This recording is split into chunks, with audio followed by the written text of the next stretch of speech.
கேரளாவில் கோர தாண்டவம் ஆடிய மண் சரிவு. வீடுகளும் மரங்களும் வேரோடு அடித்து செல்லக்கூடிய காட்சிகள் பலரையுமே பதபதைக்க செய்திருக்கு. பல உயிர்களை காவு வாங்க காத்திருக்கும் வயநாடின் கனமழை. கேரள மாநிலம் வயநாடுல தொடர்ந்து கனமழை பெஞ்சிட்டு வரதால பல இடங்கள்ல மண் சரிவு ஏற்பட்டு பல உயிரிழப்புகள் ஏற்பட்டிருக்கு. ஒரு பக்கம் மீட்பு பணிகளும் தீவிரமடைஞ்சிருக்கு.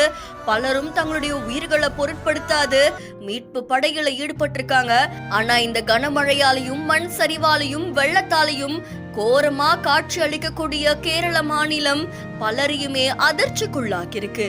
இந்த நிலையில அடித்து செல்லக்கூடிய வெள்ளத்துக்கு நடுவுல ஒரு கார் ஒண்ணு சிக்கி இருக்கு. அந்த கார்ல ஆட்கள் இருக்காங்களா இல்லையா அப்படின்றது தெரியாத நிலைமையில அந்த காருடைய காட்சிகள் இப்போ சமூக வலைத்தளங்கள்ல பரபரப்பை ஏற்படுத்தி இருக்கு. அரசு அதிகாரிகளும் பலதரப்பட்ட நடவடிக்கைகளை எடுத்துட்டு வர நிலையில மிகப்பெரிய இழப்புகளை ஏற்படுத்துற மாதிரி காட்சி அளிக்கக்கூடிய இந்த வீடியோக்கள் பலரையுமே அதிர்ச்சிக்குள்ளாக்கி இருக்கு.